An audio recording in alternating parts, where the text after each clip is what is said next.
So hello everyone, welcome to this channel. তো একজন স্টুডেন্টের এটা ডাউট যে দাদা ধরো আমাদের এখন কোশ্চেনের অ্যান্সার মুখস্থ হচ্ছে না, তো তাহলে আমরা কি করব। এবং এই ডাউটটা আসা খুব স্বাভাবিক ব্যাপার, তার কারণ হচ্ছে পরীক্ষার লাস্ট মোমেন্ট একদম।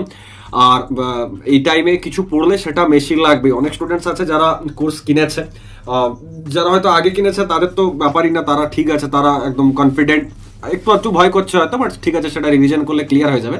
বাট যারা কিচ্ছু পড়েনি এবং লাস্ট মোমেন্টে কোর্স কিনেছে, তো তাদের কথা বলছি যে তারা ভাবছে যে দাদা এই লাস্ট মোমেন্টে মুখস্থ করছে, কিছু মুখস্থ হচ্ছে না, তো কি করব আমাকে একটু বলো।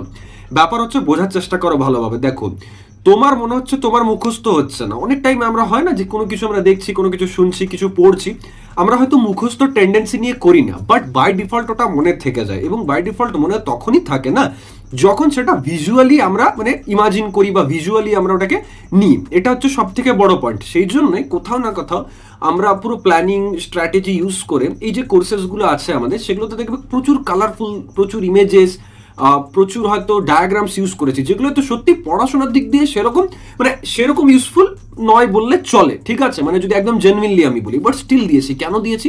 Just to make them attractive, যে মানে একবার পড়লে যাতে তোমার রিকল করতে সুবিধা হয়। ওই রিলিভেন্ট, ধরো একটা এয়ারক্রাফটের নিয়ে সিগন্যাল অ্যান্ড সিস্টেম সাবজেক্টে কিছু বলেছে, সেখানে তো আমি একটা এয়ারক্রাফটের ফটো দিয়েছি। এবার তোমার কি ওই যে জিনিসটা তুমি দেখে নিলে না, ওটা তোমার ভালো লাগলো, ওটা অটোমেটিক্যালি বাই ডিফল্ট মনে থেকে যায়।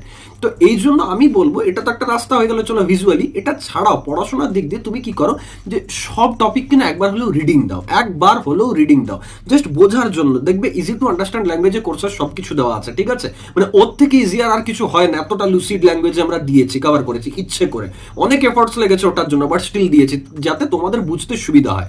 এবার যখন ওটা ইজি টু আন্ডারস্ট্যান্ড ওয়েতে তুমি বুঝে গেলে, রিডিং পড়ে পড় না, তারপর যখন তুমি লেটেস্ট যে পিআইকিউ কোশ্চেন আনসার্স গুলো আছে সেগুলোকে মুখস্থ করতে যাবে, তুমি মুখস্থ করছো বইটা বা খাতাটা বন্ধ করে হয়তো একবার বলার চেষ্টা করছো, বা মোবাইলটা না দেখে বলার চেষ্টা করছো, সেখানে তোমার মনে হতে পারে যে দাদা মুখস্থ তো হচ্ছে না, বাট মুখস্থ হচ্ছে। ট্রাই টু আন্ডারস্ট্যান্ড, ঠিক আছে, এটা ফিল করবে। যারা পড়াশোনা করছে, যারা প্রিপারেশন করছো, তারা আমাকে ক্রস থেকে বলবে যে হ্যাঁ দাদা তুমি ঠিক বলছো, ওটা মুখস্থ হয়, হয়তো line by line, word by word হচ্ছে না, তাতে কোনো ক্ষতি নেই, সেটাতে ভয় খাবার কিছু নেই। বা পড়াশোনাটাকে ওখানে বন্ধ করে দিলাম এটাও যেন না হয়, তুমি কন্টিনিউ করতে থাকো। আরে বাবা, 20 লাইনের একটা অ্যান্সার আছে, 20 লাইনের মধ্যে হয়তো মানে 11 লাইন মনে থাকছে না, 9 লাইন তো বাই ডিফল্ট মনে থাকছে না, ওই 9 লাইন থেকেই তুমি 20 লাইন বানিয়ে লিখবে। বোঝা যাচ্ছে কি বললাম? তাহলে সেখানে ফর্মুলাসগুলো, একটু ডায়াগ্রামগুলো খাতায় প্র্যাকটিস করতে হবে যাতে রিকল করতে সুবিধা হয়। আর এখানে ব্যাপারটাকে এরকম ভাবে ভাবতে হবে যে আমি 100 পড়বো, তাহলে আমার 70% এফিসিয়েন্সি আসবে, এরকম ভাবে, ঠিক আছে।